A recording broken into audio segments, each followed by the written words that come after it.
नमस्कार, आप देख रहे हैं न्यूज इंडिया। आपके साथ मैं हूं अभिषेक। तुमने एक नसरल्लाह मारा है, हर घर से हिजबुल्लाह निकलेगा।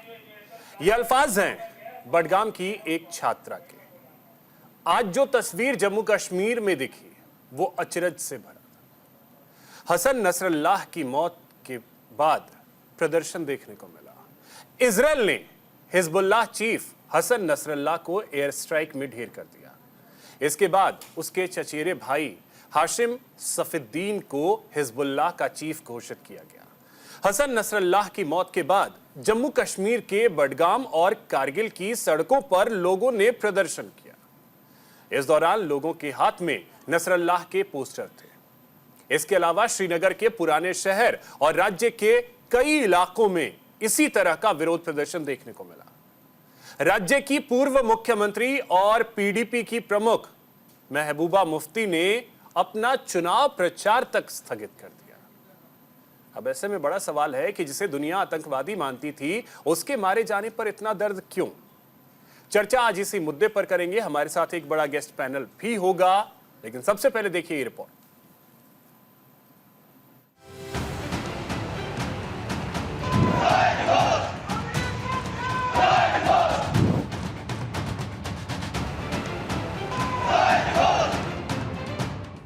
हिजबुल्लाह चीफ नसरल्लाह का खात्मा। उमर अब्दुल्ला और महबूबा मुफ्ती बेचैन। रविवार को पीडीपी ने रोका चुनाव प्रचार। जम्मू कश्मीर में जोरदार विरोध प्रदर्शन। बेगाना नसरल्लाह पर घाटी में मातम क्यों? इजराइल और लेबनान में जंग की स्थिति भयावह है। लेबनान में इजरायली हमले में दुनिया के सबसे बड़े आतंकी संगठन हिजबुल्लाह के चीफ हसन नसरल्लाह को मार गिराया गया। इसके बाद इस्लामिक देशों में खलबली है, लेकिन आज जम्मू कश्मीर में जो कुछ हुआ वो बेहद चौंकाने वाला है। लेबनान में नसरल्लाह के मारे जाने पर घाटी में प्रदर्शन ये समझ से परे है, लेकिन जम्मू कश्मीर के इन बच्चों को सुनिए। शायद इन्हें नसरल्लाह के बारे में पता नहीं होगा, लेकिन एकजुटता दिखाने के लिए मजहबी शैतानों ने इनके दिमाग में क्या भर दिया है। हमारे सारे यहाँ पे इसलिए जमा हुए हैं क्योंकि हमारा आखिरी मजहब जिसका नाम सैयद हसन नसरुल्लाह है और इस्राइल वो शहीद किया गया है। इस्राइल लेबनान फलस्तीन पे जितना भी अटैक करे हम पीछे नहीं हटने देंगे। हुसैनियत जिंदाबाद, हुसैनियत जिंदाबाद। आपने एक हिजबुल्लाह चीफ को मारा है, हर घर से हिजबुल्लाह निकलेगा। I am talking to the Israel, the chief minister of Israel. मैं हर उस इंसान से बात कर रही हूँ जो फलस्तीन के खिलाफ है। मैं लिबनानियंस को हौसला देना चाहूंगी कि वो बिल्कुल भी फिक्र ना करे, क्योंकि हम उनके साथ है। द शिया कम्युनिटी उनके साथ है, हम उनका साथ कभी नहीं छोड़ेंगे, कभी भी नहीं। आपको पता नहीं है कि आपने किसको शहीद किया है। अब हर घर से इस्राइल निकलेगा, अब हर घर से लेबनानिया निकलेगा, हर घर से हिजबुल्लाह निकलेगा। हिजबुल्लाह जिंदाबाद। और आज हम इसीलिए जमा हुए यहाँ क्योंकि लेबनान में हिजबुल्लाह के कमांडर सैयद हसन नसरुल्लाह शहीद हो गए। असली हम शहादत वादा से नहीं डरते, बल्कि शहादत ही हमारा ईमान है। और जो शहीद होते हैं उनको खुदा से रिज़्क़ मिलती है और वो जिंदा होते हैं। और ना हम पीछे हटने वालों में से हैं और ना डरने वालों में से, बल्कि हम डट कर मुकाबला करने वालों में से और मजलूमों की हिमायत करने वालों में से। शुक्रिया। ये तो नासमझ बच्चे हैं, लेकिन जम्मू कश्मीर के इन समझदार नेताओं की बात को सुनिए और गौर से इनके सोशल मीडिया एक्स पर पोस्ट को देखिए। महबूबा ने सोशल मीडिया पर तो हद कर दी।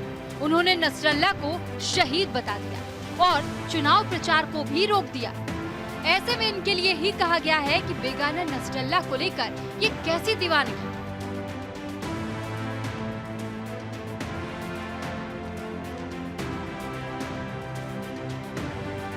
हम सब उन हालात को लेकर परेशान हैं।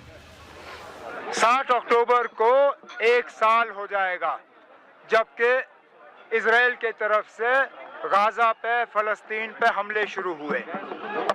हमने पहले दिन से ये मांग की दुनिया की बड़ी ताकतों से, अपने मरकजी हुकूमत से, वजीर आज़म से कि मेहरबानी करके अपना असर रसूख इस्तेमाल करके जो बेगुनाहों को वहाँ पे मारा जा रहा है, जो कत्ल गारत का सिलसिला चल रहा है, उसको रोकें। आज वहाँ पे जंग के बादल नजर आ रहे हैं। हम दुनिया की ताकतों से दोबारा मांग करेंगे कि मेहरबानी करके इजराइल पे अपना असर रसूख इस्तेमाल करके वहाँ की बमबारी रोकें, चाहे वो गाजा में हो, पूरे फ़लस्तीन में हो, चाहे वो सीरिया में हो, लेबनान में हो, जहाँ जहाँ ये बमबारी चल रही है, इन ताकतों को अपना असर रसूख इस्तेमाल करके इस पर रोक लगाना चाहिए। आपको बता दें कि लेबनान की राजधानी बेरूत में इजरायली हमले में हिजबुल्लाह का चीफ सैयद हसन नसरल्लाह मारा गया। इसकी पुष्टि ईरान समर्थित समूह हिजबुल्लाह ने पुष्टि की है। करीब 32 साल से हिजबुल्लाह का नसरल्लाह नेतृत्व कर रहा था। हसन नसरल्लाह हिजबुल्लाह का चेहरा था। उसको शिया मुस्लिम समर्थकों के बीच बड़ा दर्जा हासिल था। इसी वजह से उसकी मौत को लेबनान के लिए झटका माना जा सकता है, लेकिन भारत के जम्मू कश्मीर में प्रदर्शन करने को किसी भी सूरत में जायज नहीं ठहराया जा सकता। आतंकी आका के लिए पीडीपी और नेशनल कॉन्फ्रेंस का समर्थन किसी भी हाल में सही नहीं माना जा सकता। न्यूज इंडिया के लिए भानु प्रकाश की रिपोर्ट।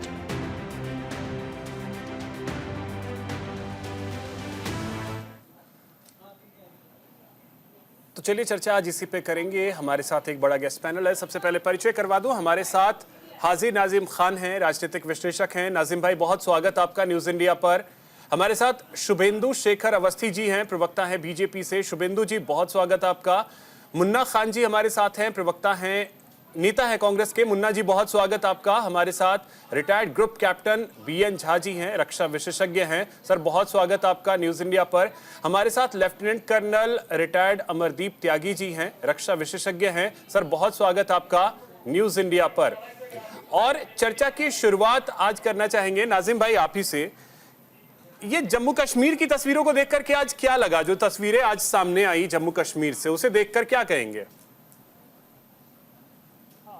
भाई, जिस तरीके से भी जम्मू कश्मीर की जो फुटेज हम लोग ने देखी और सुना पे, तो देखिए तो हमें ये लगता है कि इस तरीके से भारत के पूर्व प्रधानमंत्री अटल बिहारी वाजपेयी जी ने कहा था कि फिलिस्तीन के फेवर में ये कहा था कि इजराइल ने जिस तरीके से फिलिस्तीन की जगह कब्जा कर रखा है तो वो गलत है, और क्या नाम है, फिलिस्तीन की जगह इजराइल को वापसी लौटानी पड़ेगी। तो देखिए कहीं ना कहीं आज उसी के मार्गदर्शक को देखते हुए आज जम्मू कश्मीर के अंदर जिस तरीके से बातें आ रही है, तो ये कहा जा रहा है कि भी इजराइल को रोक देना चाहिए जिस तरीके से बमबारी वो कर रहा है। तो देखिए मानवता को कहीं ना कहीं नुकसान तो पहुंच रहा है। अगर आपकी दुश्मनी सिर्फ और सिर्फ आतंकियों से है, तो आप जहां एक रिहायशी इलाकों में मासूम बच्चों के ऊपर जो बमबारी कर रही है, बिल्कुल गलत है। तो देखिए आपके हमास से दुश्मनी है तो आप हमास को खत्म करिए। हमास के जगह आप जो है ना फिलिस्तीन में जो मासूम बच्चे हैं उनके ऊपर आप अटैक कर रहे हैं या अस्पतालों पर अटैक कर रहे हैं। ये आज जो प्रदर्शन था वो तो नसरल्लाह के लिए था। हाँ अभिषेक भाई, वही मैं बताना चाह रहा हूँ। देखिए जिस तरीके से अभी जो प्रदर्शन हुआ वो नसरुल्लाह के समर्थन में था, क्योंकि वो एक शिया समुदाय से ताल्लुकात रखते थे। हाँ। और वहीं पर जम्मू कश्मीर के अंदर एक शिया समुदाय का बहुत बड़ा तबका है जो वहाँ नसरुल्लाह को अपना कहीं ना कहीं अपना रहनुमा मानते हैं। तो देखिए मैं ये कहना चाहता हूँ कि भारत का मुसलमान अमन पसंद वाला, तो वो ये नहीं चाहता कि किसी के भी मार्गदर्शन में इस तरीके की रैली निकाली जाए। ये देखिए ये हमारा जो ये भारत का जो है एक सेंसिटिव मामला है, तो जम्मू कश्मीर के अंदर जिस तरीके से रैली में दिखाया गया, और ये सिया समुदाय ने नाजिम भाई, मैं ये जानना चाह रहा हूँ, ये प्रदर्शन सही था क्या? ये प्रदर्शन की जरूरत जम्मू कश्मीर में, जब आज चुनाव प्रचार का आखिरी दिन था, जरूरत थी इस प्रदर्शन की? नहीं अभिषेक भाई, देखिए इस प्रदर्शन की कोई जरूरत नहीं है, और ना ही ऐसे प्रदर्शन भारत के अंदर कभी होने चाहिए। क्योंकि देखिए इससे ऐसे प्रदर्शन करने से भारत के मुसलमान जो जम्मू कश्मीर को अलग हटकर अगर देखा जाए तो भारत के मुसलमानों की छवि कहीं ना कहीं धूमिल होने के बात रहती है। यहाँ पर प्रदर्शन जम्मू कश्मीर के अंदर करा जा रहा है, लेकिन उसका जो एक नेगेटिव रूप है भारत के अंदर कहीं ना कहीं मुसलमान के ऊपर माहौल इस तरीके का बनाया जाएगा कि देखिए जम्मू कश्मीर के अंदर न एक आतंकी जिसे इजराइल आतंकी कह रहा है, लेकिन हिजबुल्लाह उसको आतंकी नहीं मानता। वहां पर जम्मू कश्मीर के अंदर उनके समर्थन में जो रैली निकाली गई है उसमें देखिए भारत का मुसलमान उसके पक्ष में नहीं है। तो भारत का मुसलमान हमेशा अमन पसंद वाला है, वो चाहता है कि मुल्क के अंदर हमेशा अमन और सुकून शांति बनी रहे, क्योंकि ये हमारा मुल्क संविधान से चलता है। हम लोग ऐसे धर्म ऐसे रैली के बिल्कुल भी समर्थन नहीं करते हैं। अभिषेक भाई।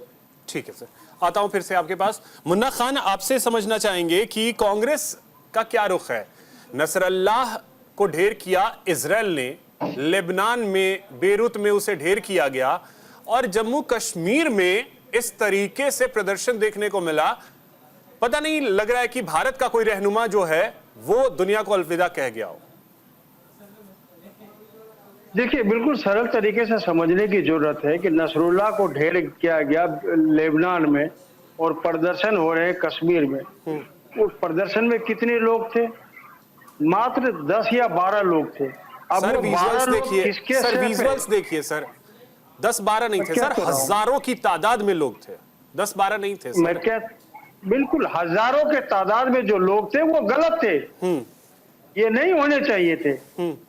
जिस ताकत की बात हो रही है, जिस ताकत की लड़ाई की बात हो रही है, आप उसे हैंडल, वो जिस तरीके से हमारे जो अधिकार है, हर देश का एक अधिकार है, तो अब देश अपने अधिकार पे कायम रहे और जो सबके एक कोर्ट है, पूरे विश्व में एक कोर्ट है, वहां पे ये पिटीशन दायर करे, न कि हमारे हिंदुस्तान में उसका कोई लेना देना नहीं। नसरुल्लाह से क्या लेना देना? हमारे देश में और कई गहन समस्याएं हैं और आए दिन हम घिरे रहते हैं किसी न किसी समस्या से। तो मैं समझता हूँ उन समस्याओं पे बात होनी चाहिए थी, उन समस्याओं पे विरोध प्रदर्शन करे, महंगाई पे विरोध प्रदर्शन करे, बेरोजगारी पे करे, कोई और आपकी अगर समस्याएं हैं, जम्मू कश्मीर में चुनाव है, नेता अगर आपके नहीं सुन रहे, अगर नेता आपके पास कहने आ रहा था, आप उनसे सवाल कीजिए कि मैं आपको चुनूं तो आप हमारे लिए क्या करोगे। इन सारी समस्याओं को छोड़कर एक नसरुल्लाह की समस्या लेकर के जिस तरीके से जम्मू कश्मीर में प्रदर्शन हुए, तो मैं समझता हूँ ये उचित नहीं है। नसरुल्लाह तो एक विश्व का मुन्ना खान जी, आज तो चुनाव प्रचार का अंतिम दिन था। आपके सहयोगी हैं नेशनल कॉन्फ्रेंस के उमर अब्दुल्ला, उनका बयान भी आपने सुना होगा। उनके सांसद ने चुनाव प्रचार नहीं किया, आज रोक दिया। मतलब ये चल क्या रहा है? आप लोग के सहयोगी हैं वो, और इस तरीके से नहीं, चुनाव प्रचार उन्होंने रोक दिया। चुनाव प्रचार किस कारण से रोका, किस संदर्भ में रोका, ये समझने की बात है। नसरल्लाह को ढेर किया गया इसके लिए? नहीं, ऐसी बात नहीं है। मैं आपको बता दूं, उमर अब्दुल्ला की बाइट फिर से प्ले करवाऊं क्या सर? उमर अब्दुल्ला की बाइट फिर से प्ले करवाता हूं। मैं ये कह रहा हूँ कि जिस तरीके कांग्रेस पार्टी ने सपोर्ट नहीं किया, हाँ अलायंस में है, अब वो इनका जवाब तो वही दे सकते हैं, इनका जवाब तो मैं नहीं दूंगा, उमर अब्दुल्ला दे सकते हैं। लेकिन मैं जहां तक मानता हूं एक कांग्रेस पार्टी के कार्यकर्ता के नाते कि जो भी विदेशी मसले हैं वो हमारे देश में न उत्पन्न हो। हमारे देश में ऐसे ही कई बड़े बड़े मसले हैं और मसले गिनवाऊं तो शायद डिबेट का टाइम कम पड़ जाएगा। तो मैं समझता हूँ उन मुद्दों पे प्रदर्शन होने चाहिए, उन मुद्दों पे विरोध प्रदर्शन होने चाहिए।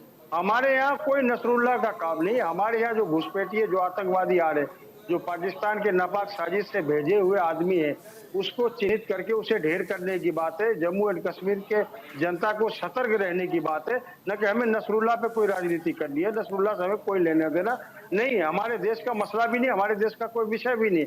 ये लेबनान, वियतनाम और इजराइल समझे क्या मसला है क्या नहीं है। सवाल ये है कि अगर मैं उस मुद्दे में भी उलझ जाऊं तो हमारे देश के जो मुद्दे हैं वो कहीं ना कहीं भटक जाएंगे। तो मैं समझता हूं जम्मू कश्मीर की जनता को भी समझना चाहिए जो हमारे स्पेशल जो गहन मुद्दे हैं उन मुद्दों पे बात हो, चर्चा हो, प्रदर्शन हो, विरोध प्रदर्शन हो, घेराव हो, जो आपको करना है उन मुद्दों पे करे, शांतिपूर्वक करे। विरोध का मतलब है दंगा। शुभेंदु जी, जिस तस्वीर की उम्मीद शायद किसी ने ना की होगी, हम लोगों ने भी नहीं सोचा था कि इस तरीके की तस्वीर हमारे देश में देखने को मिलेगी, और वो भी नसरल्लाह के लिए।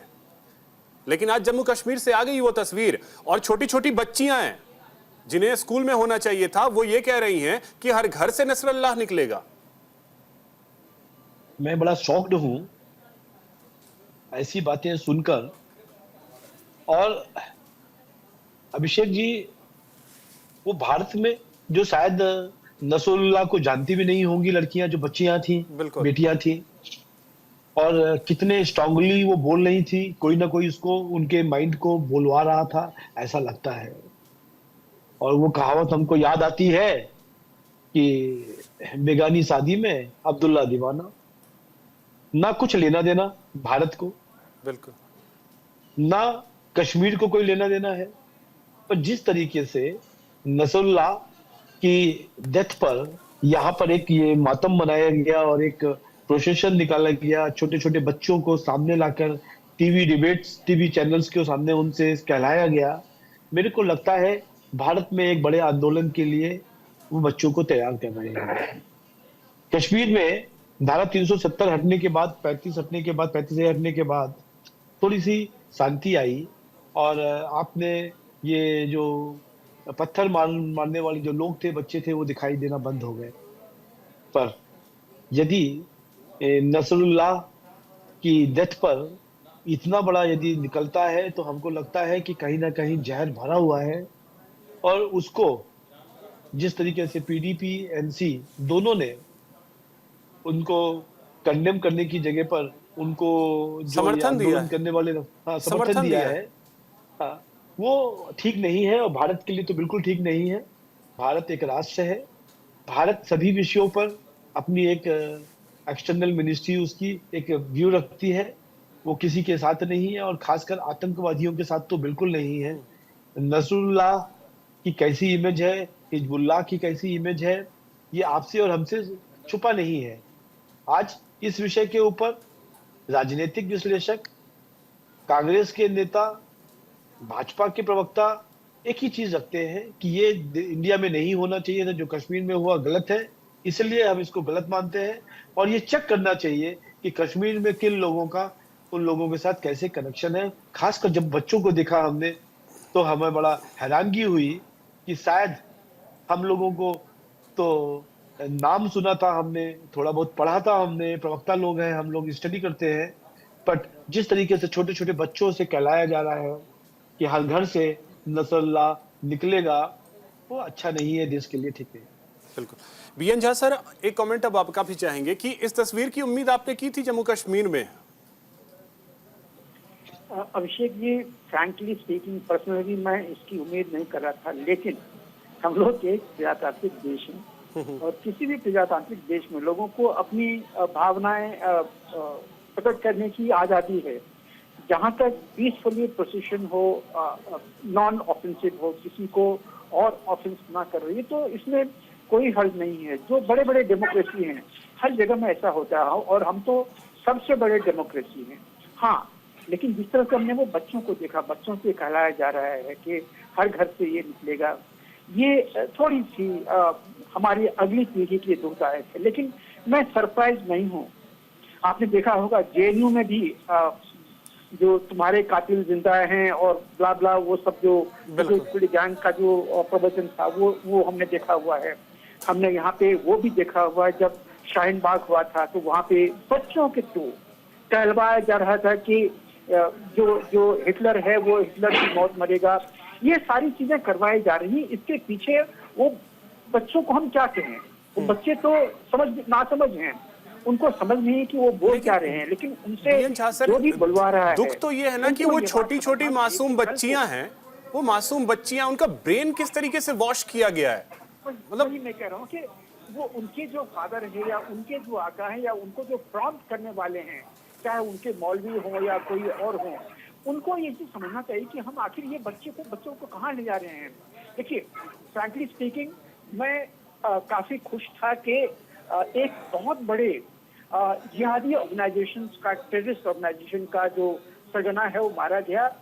इससे मैं कल खुश था कि इस्राइल ने एक बहुत बड़ा इफेक्टिव एक्शन लिया हुआ, क्योंकि उसके हाथों में हजारों मासूम लोगों के खून थे। लेकिन वहीं पे किसी भी आदमी के मरने का हमें खुशी नहीं होनी चाहिए। ये दुखद बात थी कि वो आदमी मारा गया, लेकिन वो था हेड हिजबुल्लाह का। हिजबुल्लाह की आज के दिन में कही जाती है कि लगभग 40 से 45 हजार उसके जो फाइटर्स हैं, उसके जो जिहादी हैं, वहीं पे लेबनान में और वो वेस्ट बैंक के आसपास में रहते हैं। ये तो ये बात हुई। अब इसको हम किस परिप्रेक्ष्य में देखते हैं? उमर अब्दुल्ला बता रहे थे कि हमने तो 8 तारीख से ही हमने कहना शुरू कर दिया था कि ये बमबारी बंद हो, लेकिन उमर अब्दुल्ला ये चीज कहना भूल गए कि 7 अक्टूबर को जिस इन ह्यूमैनिटी का इन जिहादियों ने डेमोन्स्ट्रेशन किया था इसराइल की सरजमीन पे, सिविलियंस के रेप किए थे, बच्चों को ब्लैंक ग्रेन से बंदूकें मारी थी, रेप करके लड़कियों को जला दिया गया था। अभी भी तो कई लोग इजरायली जो हैं वो अभी भी कब्जे में हैं, हमास के, अभी भी बंधक हैं। तो ये चीज वो बताना भूल गए। उनको इस चीज की ये वो तकलीफ नहीं है लेकिन इस चीज की जरूर तकलीफ है कि अभी जो जो जो एक आतंकवादी मारा गया, पे बमबारी चल रही थी। आपको एक और चीज बता दूं, आप सरप्राइज नहीं होइए, आप हिस्ट्री खंगाल लीजिए। ये जो जो 1921-23 में जो मोपल्ला वायलेंस हुआ था, वो क्यों हुआ था? हमें उसमें क्या लेना देना था? ये टर्की की बात थी। टर्की का जो शासक था, उसके ऊपर में अंग्रेजों का कुछ चल रहा था, लेकिन उसकी वायलेंस हमें यहाँ पे हुई। इसके पहले जो फ्रांस में हमने देखा था, फ्रांस में एक नैरेटिव सेट हुई थी, उसके चलते हमारे भी स्ट्रीट पे डेमोन्स्ट्रेशन हुए थे अभी 2 साल पहले की मैं बात कर रहा हूँ। तो ये चीजें यहाँ पे होती आ रही हैं, और इसके लिए हमारे जो खुद के जो मुसलमान हैं, जो कल के फ्यूचर जो बच्चे जो अभी बढ़ रहे हैं, उनको ये चीज सोचना पड़ेगा कि क्या इसमें अपनी जो राजनीतिक रोटी है उसको सीखना क्या जायज है, ये उनको समझना पड़ेगा। ठीक है अमरदीप सर, आपसे भी एक कमेंट अब चाहेंगे यही कि आज जो तस्वीर कश्मीर से आई, जैसा बीएन झा सर ने कहा कि हाँ ठीक है, लोकतांत्रिक देश है और हर किसी को अपनी अपनी बात रखने का हक है, शांतिपूर्ण तरीके से आप अपनी बात रखें, ठीक है, लेकिन ये जो बच्चे छोटे छोटे हैं उन्हें आगे करके क्या दिखाने की कोशिश की जाती है? अभिषेक, यदि सभी की इजाजत हो तो मैं बिल्कुल सच बोलूं। बिल्कुल sir. I am really shocked कि ये प्रदर्शन सिर्फ जम्मू कश्मीर में हुआ। अदरवाइज आई वाज एक्सपेक्टिंग कि ये जो पूरे भारत में होना था। I don't know for what reason नहीं होना है। जिस तरह की सोच के लोग हैं, उस तरह से तो यहाँ पर जिस तरह हमने शाहीन बाग देखा, या जैसे अभी झा सर बोल रहे थे कि खिलाफत मूवमेंट, भारत में खिलाफत मूवमेंट नहीं, वो खलीफत मूवमेंट था। भारत का कोई लेना देना नहीं था। देखिए, जिहादी सोच के जो लोग हैं उनके हिसाब से देश कुछ नहीं है। There is no country. जो चाहे वो लेबनान के हो, चाहे वो फिलिस्तीन के हो, या हमास के हो, या कहीं और किसी भी देश के, दे ऑल आर वन। साहब कितनी भी कैजुअली बदल ले, उसका जहर खत्म नहीं होता है। बिल्कुल। जो ये जम्मू कश्मीर में उमर अब्दुल्ला बोल रहे हैं, it is the third generation. He is the third generation who is doing all this activities. उनका क्या लेना देना हिजबुल्लाह से? लेकिन नहीं, वो एक ही सोच के लोग हैं, और ये राइट टाइम है कि वी शुड आइडेंटिफाई। हालांकि पहचान है, बिल्कुल पहचान तो है। Government should identify properly and they should be taken to the task. ये छोटी मोटी बात नहीं है कि वो प्रदर्शन कर दिया। प्रदर्शन का याद क्या है? देखो, डेमोक्रेटिक सबको अपने प्रदर्शन करने का इजाजत है, लेकिन ये एक तरह से एक सोच को दर्शाता है। तो उस सोच पर हमें ध्यान देना है, और हमें अपने आंख कान रखने हैं कि इस तरह के और कौन लोग हैं, और यदि ऐसे लोग जहां भी दिखाई देते हैं, उनका वो कहते हैं निप एंड द बट, उनको अभी से खत्म करना है। इस देखिए, अच्छा, एक और चीज सर, मैं थोड़ा सा और भी चाहूंगा, क्या क्योंकि जम्मू कश्मीर में चुनाव के लिए जो तीसरा चरण होना है, मतदान 1 तारीख को है, आज चुनाव प्रचार थम गया। अब आज 2 लोगों ने, उमर अब्दुल्ला ने और पीडीपी प्रमुख महबूबा मुफ्ती ने, दोनों ने चुनाव प्रचार से दूरी बना ली, और ऐसा लगता है कि जैसे लोगों को आगे कर दिया गया। इसका असर चुनाव पे पड़ेगा? हाँ, असर पड़ेगा। बेसिकली वो अपना जो रिजेंटमेंट शो करना है। पर एक सरप्राइजिंग बात मुझे ये लगी कि ऑल ऑफ अ सडन कि उधर नसरुल्लाह मरता है और उसके इतने सारे पोस्टर छप जाते हैं सब लोगों के लिए। हाँ, वो कहां से छप गए? कहां से इतने सारे पोस्टर? या तो सबके घर में नसरुल्लाह की फोटो लगी हुई, उसकी पूजा करने के लिए उसको निकाल के ले आए वो। That means Nasrallah is an idea for them. इस चीज का ध्यान है। और मैं कि मुस्लिम कम्युनिटी के लिए एक अच्छे लीडर की आवश्यकता है, सो दैट इन लोगों की सोच को दबाया जा सके, इस तरह की सोच को खत्म किया जा सके। Otherwise it is going to be very dangerous. बिल्कुल। नाजिम भाई, अब देखिए, ये जो छोटी छोटी बच्चियों का ब्रेन वॉश किया जा रहा है, छोटे छोटे बच्चों को आगे किया जा रहा है, इस पे कैसे लगाम लगे, क्योंकि ये तो फ्यूचर बर्बाद होगा। हाँ अभिषेक भाई, देखिए ये बड़ा गंभीर मुद्दा है। और देखिए जिस तरीके से बच्चों को आगे करा जा रहा है, बच्चों को आगे करना चाहिए तालीम के लिए। अब बच्चों को आगे करना चाहिए कि देश को मजबूत किस तरीके से करें, वो सारी चीजें देशभक्ति की बच्चों के अंदर कूट कूट के भरनी चाहिए। लेकिन जिस तरीके से 370 हटने के बाद यहाँ पर जम्मू कश्मीर के अंदर इस तरीके का एक माहौल देखा गया, तो कहीं ना कहीं एक सोचने वाली बात है कि वहां बच्चों को फिर उसी पुरानी वाली बात पर लेके आ जाते जहां पुराना वाला जम्मू कश्मीर हुआ करता था। तो आज मैं ये कहता हूँ कि जम्मू कश्मीर के बेहतर हालात के लिए इस तरीके का माहौल ना बनाया जाए, पर छोटे छोटे बच्चों को आगे नहीं लाना चाहिए। इन छोटे बच्चों को आगे लाए देश की तरक्की के लिए, अच्छी तालीम हासिल करवाने के लिए।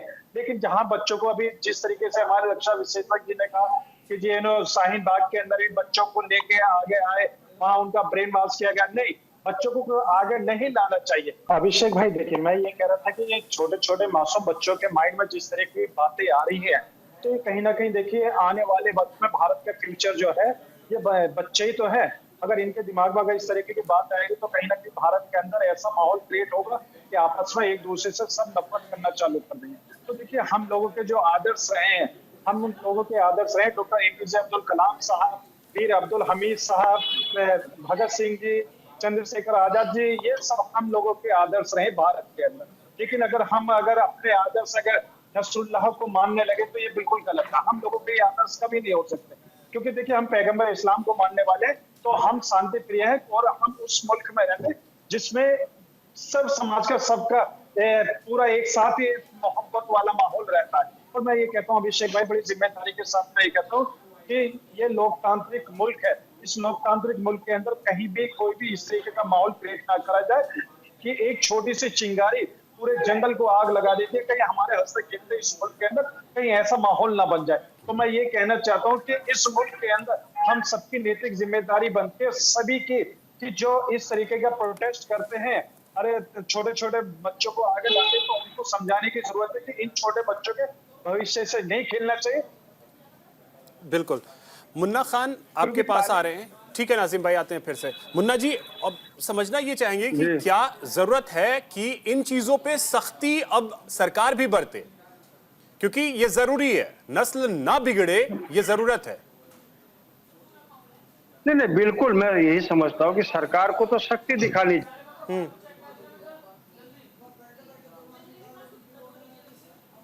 एक कम्युनिटी की बात नहीं कर रहा, चाहे हिंदू हो, मुस्लिम हो, सिख हो, ईसाई हो, सभी को जिस तरीके से धर्म की एक अफीम चटाई जा रही है, तो मैं समझता हूँ आने वाला जो भविष्य है भारत का, वो कहीं न कहीं अंधकार में है। क्योंकि देश का भविष्य युवा है, और युवाओं को आज क्या कहा जा रहा है, जिस युवाओं को ये नहीं पता कि उसका नाम क्या है, उस युवाओं को ये पता है कि अल्लाह कौन है, राम कौन है, राम से मिलना है कि अल्लाह से मिलना है, राम वाले से मिलना है कि अल्लाह वाले से मिलना है। तो कहीं ना कहीं इन चीजों को बहुत ही गौर से देखना चाहिए। सरकार को शक्ति बरतनी चाहिए। और सरकार शक्ति कैसे बरतेगी जनाब? सरकार का अगर देखे आप मसला, तो जितने भी सरकार के बच्चे वो सब India, England, Australia, UAE, Canada कहीं ना कहीं पढ़ रहे हैं। लेकिन आज यहाँ पीस कौन रहे?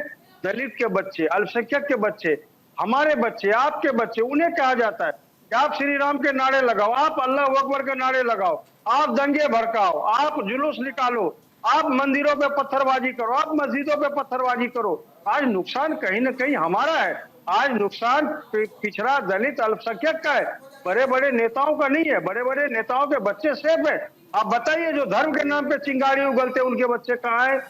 अब कोई नेता बताएगी कि तो इसलिए तो कह रहा हूं कि वहां दूसरे के बच्चों को, उमर अब्दुल्ला के बच्चे फॉरेन में चले गए, यहाँ छोटे छोटे बच्चों को आगे कर दिया, आज चुनाव प्रचार से भी पीछे हट गए। आप लोग बोलिए, तो आपके सहयोगी हैं, साथ में चुनाव लड़ रहे हैं वहां।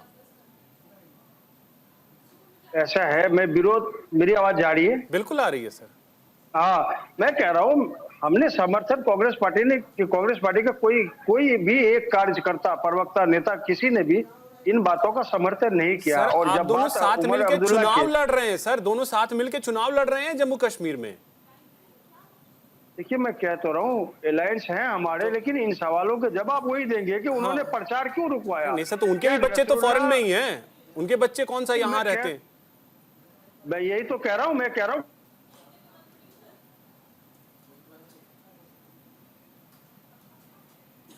ठीक है मुन्ना जी, आते हैं आपके पास फिर से। फ्रेम फ्रीज हो रहा है आपका। शुभेंदु जी, ना, मैं यही तो बार बार हाँ बच्चे आए वो देखिए, उस जगह पे हम नहीं पहुंच सकते, उसे बेड बन सचिव बन गया वो यार। अरे तो आपने देखा होगा कि प्रधानमंत्री ने बार बार अपनी रैलियों में 3 खानदान का जिक्र किया कि तीनों खानदान के बच्चे बाहर चले जाते हैं, बाकी लोग जम्मू कश्मीर में पत्थर थमा देते हैं बाकी के बच्चों को। मैं यही तो कह रहा हूँ, इन चीजों को रोकना पड़ेगा, और इसीलिए जब कांग्रेस की सरकार बनेगी इन चीजों पे प्रतिबंध लगेगा कि कोई भी बाहरी ताकत ना आए, और जो जम्मू और कश्मीर की जनता है, युवा है, उसके माइंड में कोई भी विष और जहर घोलने का शुभेंदु जी, मैं आपके पास आता हूँ। त्यागी सर कुछ मुस्कुरा रहे हैं, त्यागी सर बोलिए, फिर मैं शुभेंदु जी के पास जाता हूँ। नहीं, वो अलायंस कर रखा है और फिर कह रहे हैं कि इस पर रोक लगेगी। मैं एक छोटा सा सोल्यूशन बता दूं, जो बच्चे हैं वो तो बच्चे हैं, उनके तो कुछ नहीं कह सकता, लेकिन जो ये लीडरशिप है, those who are supporting Lebanon और हिजबुल्लाह, इन सबको पैक करके लेबनान छोड़ आओ। इजराइल अपने आप देख लेगा, हमें टेंशन लेने की आवश्यकता नहीं। ठीक है, अननेसेसरीली इंडिया में क्या प्रमोट। ठीक है त्यागी सर, आते हैं फिर से आपके पास। शुभेंदु जी, सरकार को भी तो स्ट्रिक्ट होना पड़ेगा। देखिए 370 और 35 से हटाने के लिए सख्ती जो बरती जानी चाहिए थी वो सख्ती आपने बरती और उसका असर भी दिखा। आज घाटी में शांति लौट रही है। घाटी के स्थिति को अगर हम देखें तो बहुत ज्यादा बदलाव हुआ है, ये घाटी के लोग भी मान रहे हैं। लेकिन घाटी के अंदर कुछ ऐसी चीजें भी चल रही हैं, जैसा अभी सर ने भी बोला कि इतने पोस्टर्स कहां से आ गए। त्यागी सर ने जो बोला कि इतने पोस्टर्स अचानक से कहां से आ गए, यानी नसरुल्लाह जैसे लोगों को घर में रख करके पूजा जा रहा है। तो थोड़ी सी सख्ती सर और बढ़ाइए। सख्ती थोड़ी नहीं, बहुत होनी चाहिए। और देश के विरोध में चाहे वो कोई भी समाज हो, हिंदू हो, मुस्लिम हो, उस पर एक्शन होना चाहिए। ये धर्म की बात नहीं है, देश की बात है। बिल्कुल। और मेरे को याद आ रहा है 1919 और 22 के बीच में झा साहब ने भी बोला और रक्षा विशेषज्ञ ने भी बोला, जो खिलाफत आंदोलन हुआ, मेरे साथी लोग इसको मानेंगे कि वो खलीफा को हटाने से, वहां पे कोई सिया खलीफा थे, अब सुन्नी खलीफा को लाना था टर्की में, उसका आंदोलन भारत के कोने कोने में हुआ। बिल्कुल। और ये आंदोलन कोई एक दिन 2 दिन नहीं चला, 1919 से 1922 के 3 साल चला। और उस समय पर कोई टीवी नहीं था, कोई और साधन नहीं था, कोई कनेक्टिविटी नहीं थी, न्यूज़पेपर बहुत लेट पहुंचते थे, पर उसका पूरा का पूरा आंदोलन भारत में हुआ। और भारत में लगभग पूरे देश में कई कई जगह पर यह आंदोलन हुआ। और शायद इस आंदोलन के बाद मुस्लिम लीग का निर्माण हुआ 1925 के आसपास, 22 से 25 के बीच में मुस्लिम लीग का निर्माण हुआ। मेरे को लगता है, मैं जितना समझता हूँ इतिहास को लेकर, कि यदि वो खिलाफत आंदोलन नहीं होता उस समय पर, गांधी जी ने भी इस आंदोलन का सपोर्ट किया था। क्या कारण था वो तो विषय बाद में बात करेंगे, पर इस आंदोलन को यदि उस समय नहीं करते तो भारत में मुस्लिम लीग का निर्माण नहीं होता, भारत में मुस्लिम लीग का निर्माण नहीं होता तो देश का बंटवारा नहीं होता। एक बड़ी बात कह रहा हूं मैं। जो लोग थे, आ रहा हूं मुन्ना जी, आ रहा हूं। हाँ, मैं यही कहता हूं कि जैसे मुन्ना खान जी ने कहा कि उनकी सरकार आएगी और इस तरीके के लोगों को हटाएगी या उन पर बैन करेगी, उनको सख्ती से एक्शन लेगी। जब जब उनकी सरकारें रही हैं उस समय पर ये सब चीजें बढ़ी हैं, कम नहीं हुई हैं। हमारे रक्षा विशेषज्ञ जो दोनों बैठे हुए हैं, झा साहब और दूसरे लेफ्टिनेंट साहब, तो दोनों लोगों को ये मानना होगा कि कांग्रेस की सरकार के अंदर या कांग्रेस के साथ मिलकर जो सरकारें वहां पे काम कर रही थी, उस समय पर इन आंदोलनों ने बहुत बड़ा एक तरीके से विकराल रूप धारण किया। कांग्रेस की सरकार थी तभी जब जम्मू कश्मीर में पंडित वहां से भगाए गए। कांग्रेस की सरकार थी जी, ये सही है। जब उन्होंने, देखिए मैं ये पूछ रहा था कि देखिए स्थिति बेहतर हो रही है, स्थिति बेहतर हो रही है कश्मीर की, ये कश्मीर के लोग भी बोलते हैं। अभी चुनाव के दौरान जब हमारे सहयोगी कई जगहों पर जम्मू कश्मीर में गए हैं, हमारे सहयोगी आनंद हैं, उन्होंने वहां जा करके लोगों से बात की है और वहां पे स्थिति बेहतर हो रही है, लोग भी ये स्वीकार कर रहे हैं। लेकिन अंदर खाने भी कुछ ऐसी चीजें चल रही हैं जिसको देखने की जरूरत है। अचानक से अभी देखिए इतने सारे पोस्टर्स कहां से आ गए। अभिषेक जी, मैं वही कह रहा हूं कि अभी कुछ कश्मीर ठीक हुआ है, उसका जहर जो 20-25 साल 30 साल का वहां पे जो था, जो जिसने कश्मीर को जलाया है, वो अभी एकदम नहीं खत्म होगा, समय लगेगा। और जो आपने बात कही, बच्चों को स्कूल चाहिए, बच्चों को इंजीनियर बनना चाहिए, बच्चों को डॉक्टर बनना चाहिए, जर्नलिस्ट बनना चाहिए, और वो क्या बोल रहे हैं कि हर घर से नसरुल्लाह पैदा होगा। मेरा ऐसा कहना है कि बच्चों को यदि हम सही डायरेक्शन में दे सके तो ज्यादा बेहतर होगा, देश बेहतर रहेगा। और इन्होंने यही किया, जो आप 2-3-4 घराने हैं वहां के, उन्होंने अपने बच्चों को तो बाहर भेज दिया, और वहां के जो लोकल बच्चे थे उनको एक जंग में, एक बड़े तूफान में पत्थर थमाया हाथ में। सच्चाई है, क्लियर से वर्ड्स, पत्थर थमाया। ठीक है शुभेंदु जी, आता हूं फिर से। झा सर, अब देखिए थोड़ा बदला है लेकिन अभी भी बहुत ज्यादा की जरूरत है, क्योंकि जिस तरीके से त्यागी सर ने कहा कि अचानक से वाकई में इतने सारे पोस्टर्स कहां से आ गए, यानी घर घर में लोग पोस्टर रख करके इनकी पूजा कर रहे हैं, तभी तो अचानक से इतने सारे पोस्टर लेकर के लोग सड़कों पे उतरे। यानी कश्मीर के अंदर अभी भी बहुत सारी ऐसी चीजें हैं जो चल रही हैं जिसको देखने की जरूरत है। मैं जारी करता हूँ, देखिए आज के दिन में पोस्टर बनना और ओवरनाइट डेमोन्स्ट्रेशन में या प्रोटेस्ट में आ जाना कोई बड़ी बात नहीं है। ये जो पोस्टर नसरुल्लाह का है ये इंटरनेट पे है, कोई भी उसमें एडिशनल कुछ वर्ड्स जो है अपने तरफ डाल के एक प्रेस को ऑनलाइन आज की वो पोस्टर प्रिंटिंग होती है, वो 100 के 100 पोस्टर आपको 5 घंटे में 4 घंटे में आपको मिल जाएंगे। तो ये कोई बड़ी बात नहीं है, वो छोड़ दीजिए। लेकिन बड़ी बात ये है जो अभी हमारे कांग्रेस के मित्र बता रहे थे कि कांग्रेस सरकार को ले आइए तो ये खत्म हो जाएगी। मैं यहाँ पे कांग्रेस की सरकार में बैठा हुआ हूँ और मैं ये देख रहा हूँ कि ये रेडिकलिज्म किस हद तक जा रही है और सरकार यहाँ पे कुछ नहीं कर रही है। और मैं बीजेपी को नहीं छोड़ रहा हूँ। देखिए बीजेपी के समय में टॉलरेंस गवर्नमेंट की जो है, लगता है या तो गवर्नमेंट असमर्थ है एक्ट करने में, या इनकी टॉलरेंस जो है वो दुनिया में सबसे ज्यादा है। देखिए जिस राहुल गांधी ने हमारे सेना को कहा था कि भारतीय सेना तवांग में पिच रही है, उसी दिन राहुल गांधी को अगर मेरे जैसा कोई प्रधानमंत्री होता तो ट्रेचरी के अंदर में जेल में बंद करके उसको जितनी भी सारी यातनाएं होती थी वो दे सकती थी, लेकिन नहीं हुआ। और ये वाक्य अकेला नहीं है। राहुल गांधी कितनी बार देश को विदेशों में अपने देश की साख को गिरवी रख के आए हुए हैं। मैं सिर्फ राहुल गांधी की बात नहीं कर रहा हूँ, यहाँ के लोग, कुछ लोगों की जो वचन है वो इस तरह से है कि बिल्कुल देश से बिल्कुल कटी हुई है। तो बीजेपी सरकार को ऐसी चीजों पे एक कंट्रोल रखना चाहिए, लाजमी है। लेकिन जैसे मैंने ओपनिंग सेंटेंस में कहा था, ये डेमोक्रेसी है। जब तक लोग अपनी बात डेमोन्स्ट्रेट करके प्रोटेस्ट, एक पीसफुल प्रोटेस्ट में रख रहे हैं, उसमें नहीं है।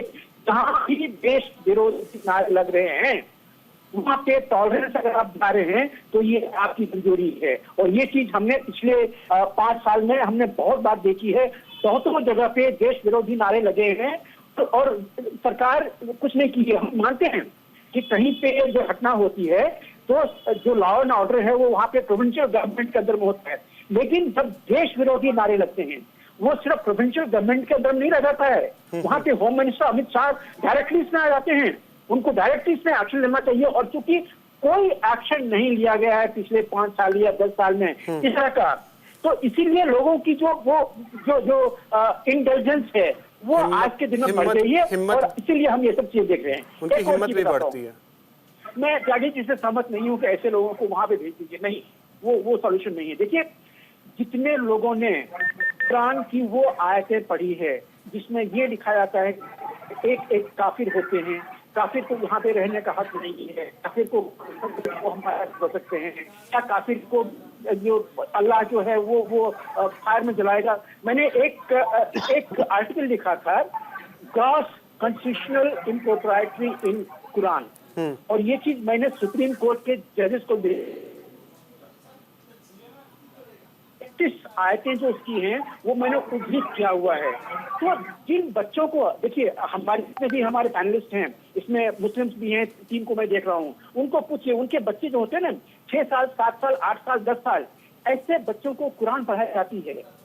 तो जब वो टेंडर माइंड में जब वो चीज पढ़ाया जाता है जो जिसकी मैंने अभी चर्चा की है, तो ये बात भी रह जाती है।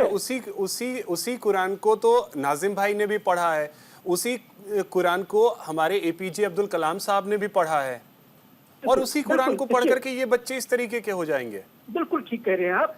देखिए, कुछ चीजें ऐसी होती हैं कि आप जानते हैं कि ये गलत है और आपकी अपनी विवेक कहती है कि ये गलत है और आप उसको ध्यान नहीं देते हैं। लेकिन किसी भी छोटे आप चैनल चलाते हैं, आप अपने एक रिपोर्टर को एक दिन के लिए ये बता दीजिए कि जो बच्चे कोई जो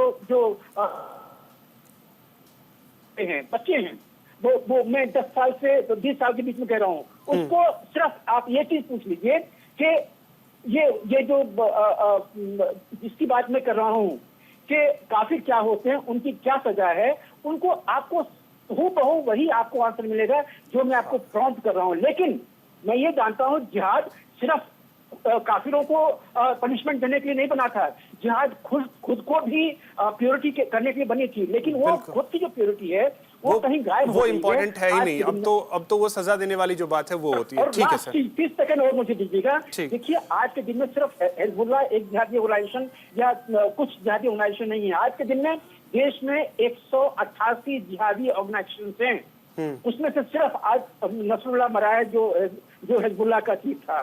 शायद वो इससे पहले हानिया की भी मौत हुई थी, वो हमास का चीफ था। तो आप कितनों को मारते रहिएगा। देखिए, तालिबान यहाँ पे जब टेक ओवर किया था अफगानिस्तान में, हिंदुओं और सिखों का कंप्लीट जेनोसाइड हो गया। क्या आपने भारत सरकार को एक भी ऐसा बिल अपने पार्लियामेंट में लाते हुए देखा कि हम इसको कंडेम करें? नहीं लाया। सरकार को थोड़ा सा और इन मामलों में सख्ती की जरूरत है। ठीक है सर, त्यागी सर, जरूरत है, सरकार को और स्ट्रिक्ट होने की जरूरत है, क्योंकि हमने देखा है कि पिछले कुछ सालों में अगर कहीं भी देश विरोधी नारे अगर सामने आए हैं, कहीं पे हमने देखा पाकिस्तान के झंडे फहरा दिए जाते हैं। अब इस तरीके से नसरुल्लाह के मारे जाने के ऊपर इस तरीके की चीजें हो रही हैं, तो सरकार को इन मामलों में कम से कम थोड़ा सा और अग्रेसिव होने की जरूरत है और एक्शन लेने की जरूरत है। एब्सोल्युटली। आप ये जो बच्चे हैं, बच्चों का ब्रेन वॉश कहाँ हो रहा है? घर में हो रहा है, स्कूल में हो रहा है, मदरसे में हो रहा है, या सोशल मीडिया के थ्रू हो रहा है? That is to be find out. कौन लोग हैं जो इनका ब्रेन वॉश कर रहे हैं? बिल्कुल। और अभी जहां तक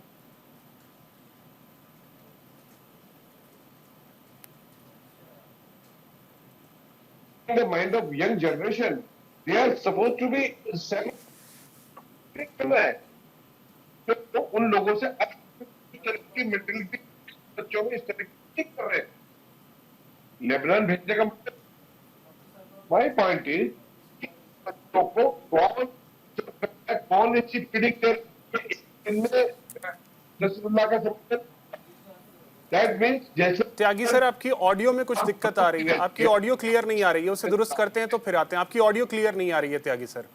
नाजिम भाई, अब देखिए, सवाल यही है कि उसे तो फाइंड आउट करने की जरूरत है कि कहां पे इन बच्चों का माइंड वॉश किया जा रहा है, और अगर माइंड वॉश किया जा रहा है, हम सभी जानते हैं कि ये चीजें गलत हैं और गलत जानते हुए भी गलत करवा रहे हैं, तब तो ये बहुत बड़ा दुर्भाग्यपूर्ण स्थिति है।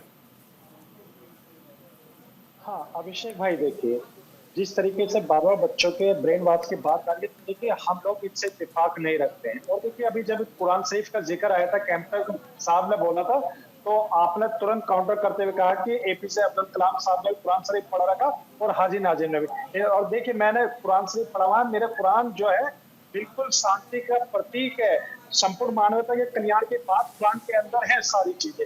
लेकिन जिस तरीके से अभी कैप्टन साहब ने कहा, तो मैं एक बात बता दूं कि आप एक बार कुरान शरीफ का तर्जुमा पढ़ लेना। सर जो आप अभी बता रहे थे शायद, लेकिन वसीम रिजवी जो अब आज के टाइम में त्यागी जी हो चुके, उन्होंने 26 आयतों को कोट किया था। तो मैं आपको बता दूं कि कुरान शरीफ की हर आयत के अंदर संपूर्ण मानवता के कल्याण की बातें हैं। तो देखिए, इस तरीके से कुरान को लेकर आप इस तरीके की बातें ना करें तो ज्यादा अच्छा। और दूसरी, कैप्टन साहब आपने एक बात और कही है, आपने जिहाद शब्द का इस्तेमाल करा। तो अगर मैं आपसे ये पूछ लूं कि जिहाद बोलते किसको है, तो शायद आप बता नहीं पाएंगे। लेकिन मुस्लिम चेहरा या मुस्लिम नाम आते ही आपने एकदम जिहाद में उसे कन्वर्ट कर दिया, तुरंत आपने आकलन कर दिया कि ये मुस्लिम है, जिहाद फैलाएगा। तो ऐसा कुछ नहीं है। तो मैं ये कहता हूं कि अभिषेक भाई, हम लोग भारतीय हैं और भारत के संविधान को मानते हैं, लेकिन हम लोगों को अगर इस तरीके से अगर आज भी अपने बारे में या अपनी देशभक्ति के बारे में बताना पड़ेगा देश के अंदर, तो ये गलत है। क्योंकि हम लोगों के जो बुजुर्गों ने आज देश में फांसी के पत्ते चूमे थे इस मुल्क को आजाद कराने के लिए, और ये देश सर हमारा जो नाज़िम भाई, देखिए, बाई चॉइस लिया, बाई चांस ने। देखिए, मेरा सवाल था, आप उसे इग्नोर कर गए नाज़िम भाई। कहीं ना कहीं तो बच्चों को ये सिखाया तो जा रहा है ना हिजबुल्लाह के बारे में। उस 10 साल की 12 साल की बच्ची को क्या पता, क्या लेना देना हिजबुल्लाह से, और वो कह रही है कि हर घर से हिजबुल्लाह निकलेगा। हाँ अभिषेक भाई, मैं यही तो कह रहा हूँ कि जिस तरीके से वहां पर ये इस तरीके के वर्ड बच्चों ने कहे, बिल्कुल गलत कहे। हम उनको ये कहना चाहिए कि हर घर से डॉक्टर एपीजे अब्दुल कलाम साहब निकलेंगे, हर घर से भगत सिंह निकलेंगे, हर घर से वीर अब्दुल हमीद निकलेंगे। तो ये बात अगर कहते तो ज्यादा अच्छा होता, मेरे लिए फख्र की बात थी। लेकिन अगर वो इस तरीके की बात करें तो हम लोग इन बच्चों को कोई सिखा तो रहा है ना नाजिम भाई, कुछ लोग इन बच्चों को सिखा तो रहे हैं, कोई ना कोई तो सिखा ही रहा है। हाँ अभिषेक भाई, देखिए, ये केंद्र सरकार की नैतिक जिम्मेदारी बनती है कि वहां पर 370 हटने के बाद तब भी वहां पर इस तरीके का माहौल है, तो इसका मतलब यह है कि वहां पर पूरी तरीके से 370 अभी पूरी तरीके से इम्प्लीमेंट नहीं हुआ है। तो इसका मतलब यह है कि कहीं ना कहीं वहां पर जम्मू कश्मीर के अंदर हमारे भारत को ये देखा जा रहा है, जो फैसला लिया गया था 370 को कहीं ना कहीं हल्का करा जा रहा है। तो मैं ये कहना चाहता हूँ कि वहां पर ठीक है। मुन्ना खान, आप बोलना चाह रहे थे, मुन्ना जी बोलिए। ठीक है नासिम भाई, मुन्ना जी। मैं अभी बीजेपी के मित्र हमारे शुभेंदु अधिकारी जी हमारे बहुत पुराने मित्र, इन्होंने कहा कि नसरुल्लाह को हर घर में पूजा जाता है। देखिए, इन मानसिकताओं को आपको कहीं ना कहीं चिन्हित करने होंगे, और जो इस मानसिकता के लोग हैं उसे कहीं ना कहीं सरकार दंडित करे। एक बात, दूसरी बात, 10 साल से जिस तरीके से वहाँ एलजी के शासन में जम्मू एंड कश्मीर को देखा जा रहा है, मैं ये पूछ रहा हूँ कि 10 साल के शासन में आपने क्या किया, फिर वहाँ किस तरीके की घटनाएं घटी, आपने ध्यान नहीं दिया। दूसरी बात मैं ये कह रहा हूँ कि देखिए, हर आदमी स्वतंत्र है। यहाँ देशद्रोही, आवाज जा रही है हमारी? आ रही है जी जी। जिस तरीके से यहाँ देशद्रोही नाथूराम गोडसे को पूजा जाता है, जो हमारे देश के महात्मा गांधी जी पे गोली चलाने का जिस पे आरोप है, एक चीज, तो हर आदमी स्वतंत्र इन चीजों से। एक चीज, नाथूराम गोडसे देशद्रोही कैसे हो? देशद्रोही कैसे, मतलब कैसे नहीं? ये जरा, वो हत्यारा है, वो हत्यारा। बिल्कुल बिल्कुल, मैं कह रहा हूँ देशद्रोही कैसे हो सकता है? मैं कह रहा हूँ कई ऐसे आप कह रहे हैं, लेकिन ये कैसे हो आजादी के, मैं डिफेंड कर तो रहा हूँ अभिषेक जी, मैं कह तो रहा हूँ, आजादी के दौरान जिस तरीके से मुखबिरी करने का काम उन्होंने किया, सारे सबूत है। जिस तरीके से वो जिस तरीके से जो आदमी संत, एकदम आप कह सकते हैं संत महात्मा, जिन्होंने देश के लिए कुर्बानी दी, जिन्होंने देश के लिए सब चीज छोड़ा, जिन्होंने कभी वस्त्र नहीं डाला, सारी चीज होने के बाद उन्होंने त्याग किया। ठीक है मुन्ना जी, अब मेरे पास समय का अभाव है। शुभेंदु जी, क्लोजिंग कमेंट आपसे। सख्ती की और जरूरत है शुभेंदु जी, जल्दी से। देखिए, मैं अभिषेक जी एक ही बात कहूंगा। अभी लोकसभा में लोग शपथ ले रहे थे, एक साहब ने बोला शपथ लेने के बाद, लॉन्ग लिव फिलिस्टाइन। कौन लोग हैं? शुभेंदु जी, ये तो सब पता है, लेकिन एक्शन हो तब तो। एक्शन होना चाहिए। मैं वही कह रहा हूं कि जब एक एमपी जो भारत के संविधान की, ओवैसी साहब को शपथ दी जा रही है, उसके बाद वो लॉन्ग लिव पैलेस्टीन बोलता है, तो मेरे को लगता है। चलिए ठीक है सर, मेरे पास समय का बिल्कुल भी अभाव, बहुत ज्यादा अभाव है। बहुत शुक्रिया आप सभी का हमारे साथ जुड़ने के लिए और इस चर्चा में शामिल होने के लिए। सवाल यही है कि नसरुल्लाह अगर मारा गया तो इसका भारत से क्या लेना देना, और भारत में, और वो भी जम्मू कश्मीर में जो जन्नत है, वहां मातम क्यों? फिलहाल इतना ही, नमस्कार।